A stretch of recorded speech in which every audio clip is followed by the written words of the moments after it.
Œuvre de Maria Valtorta, tome 5, chapitre 297, intitulé Jésus prêche à Aéra. Fin du grand voyage apostolique, le 7 octobre 1945. Jésus parle sur la place principale d'Aéra. Et je n'en suis pas à vous dire, comme je l'ai fait ailleurs, les premières et indispensables règles à savoir et à suivre pour se sauver. Vous les connaissez, et même très bien, grâce à Timon, le sage chef de synagogue de la loi ancienne. Il est devenu maintenant très sage parce qu'il la renouvelle à la lumière de la loi nouvelle. Mais je veux vous mettre en garde contre un danger que, dans l'état d'esprit où vous vous trouvez, vous ne pouvez pas voir. Le danger d'être détourné par des pressions et des insinuations cherchant à vous détacher de la foi que vous avez en moi actuellement. Je vais maintenant vous laisser Timon pour quelque temps.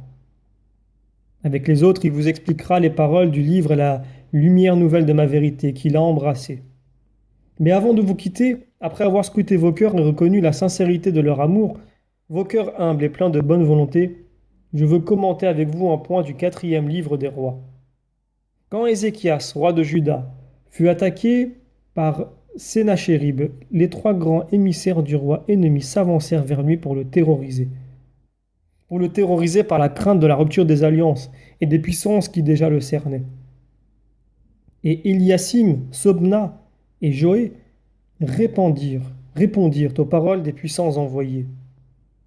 Parle de façon que le peuple ne comprenne pas. Cela dans le but que le peuple paniqué ne demande pas la paix. Mais c'est là ce que voulaient les envoyés de Sénachérib, et ils dirent à haute voix dans un hébreu parfait, qu'Ézéchias ne vous séduise pas. Faites avec nous ce qui vous est utile et rendez-vous. Chacun pourra manger les fruits de sa vigne et de son figuier et boire l'eau de sa citerne jusqu'à ce que l'on vienne vous transporter dans une terre semblable à la vôtre, dans une terre féconde, avec d'excellents vignobles, dans une terre qui produit en abondance le froment et les raisins, dans une terre d'olives, d'huile et de miel. Vous vivrez et ne mourrez pas. Et il est dit, le peuple ne répondit pas parce qu'il avait reçu du roi l'ordre de ne pas répondre.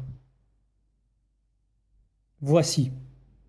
Par pitié pour vos âmes assiégées par des forces encore plus féroces que celles de Sénachérib, qui pouvaient s'en prendre au corps sans porter atteinte aux âmes.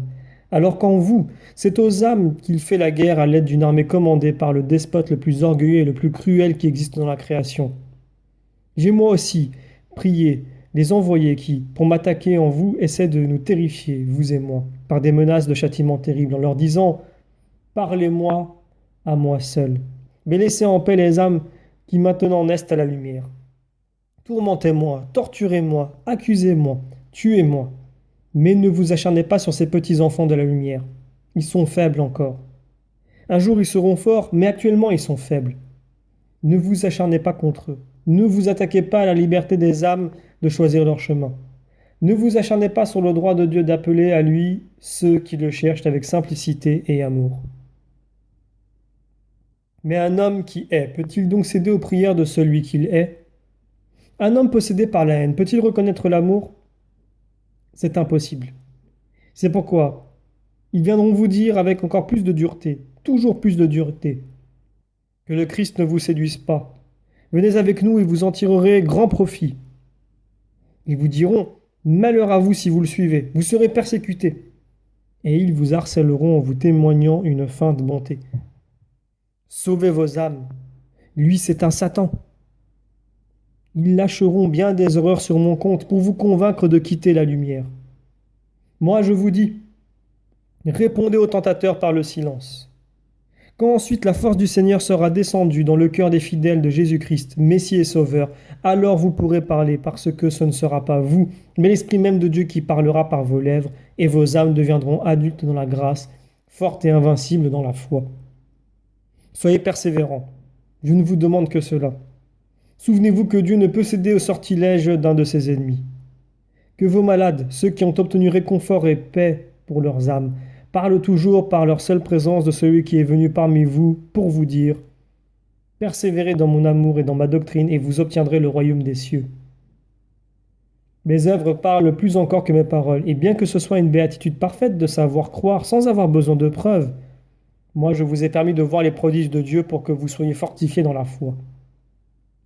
Répondez à votre cerveau tenté par les ennemis de la lumière, par les paroles de votre âme. Je crois parce que j'ai reconnu Dieu à ses œuvres. Répondez aux ennemis par un silence actif. Et par ces deux réponses, vous progresserez dans la lumière. Que la paix soit toujours avec vous. Sur ce, il les congédie puis s'éloigne de la place. Pourquoi leur as-tu si peu parlé, Seigneur? Timon pourrait en être déçu, dit Nathanaël. Il ne le sera pas parce que c'est un juste et qu'il comprend qu'avertir quelqu'un d'un danger, c'est l'aimer d'un amour plus fort. Ce danger est très présent. Toujours les pharisiens, demande Matthieu. Eux et d'autres. Tu es accablé, Seigneur, demande Jean anxieusement. Non, pas plus qu'à l'ordinaire. Et pourtant tu étais plus heureux ces derniers jours. Ce sera la tristesse de ne plus avoir les disciples avec lui. Mais pourquoi les as-tu renvoyés? Tu veux peut-être continuer le voyage? Demande Judas. Non, c'est la dernière étape. De là, on rentre à la maison. Mais les femmes ne pouvaient plus continuer à cette saison. Elles ont beaucoup fait. Elles ne doivent pas en faire davantage. Et Jean? Jean, malade, est dans une maison hospitalière comme tu l'as été. Puis Jésus prend congé de Timon et des autres disciples qui restent dans la région auxquels il a certainement donné des ordres pour l'avenir, car il ne donne pas d'autres conseils. Ils sont sur le seuil de la porte de Timon, car Jésus a voulu bénir une dernière fois la maîtresse de maison. Respectueuse, la foule l'observe et le suit, quand il reprend la route vers le faubourg, les jardins, la campagne. Et les plus tenaces l'accompagnent depuis quelque temps, en groupe de plus en plus éclaircis jusqu'à rester à 9, puis 5, puis 3, puis 1. Et même ce dernier s'en retourne à Aréa, tandis que Jésus prend la direction de l'ouest, seul avec les 12 apôtres, parce que Hermasté est resté avec Timon.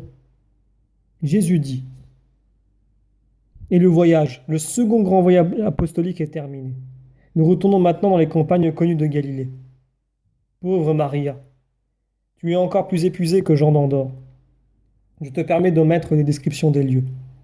Nous avons beaucoup donné pour les chercheurs curieux, et ils seront toujours des chercheurs curieux. Rien de plus. Maintenant c'est assez, tu n'as plus de force. Réserve-toi pour la parole. Avec le même esprit avec lequel j'ai constaté l'inutilité de tant de mes fatigues, je constate l'inutilité de tant de tes fatigues. Aussi je te dis, réserve-toi seulement pour la parole. Tu es le porte-parole. En vérité, il se répète pour toi ce qui a été dit. Nous avons joué de la flûte et vous n'avez pas chanté. Nous nous sommes lamentés et vous n'avez pas pleuré. Tu as répété mes seules paroles et les docteurs tatillons ont froncé le nez.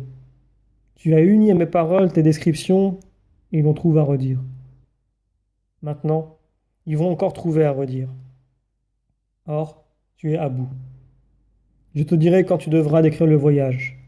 Moi seul. Cela fait 1 an à peu près que je t'éprouve. Mais veux-tu, avant que l'année se termine, reposer de nouveau sur mon cœur? Viens donc, petite martyre.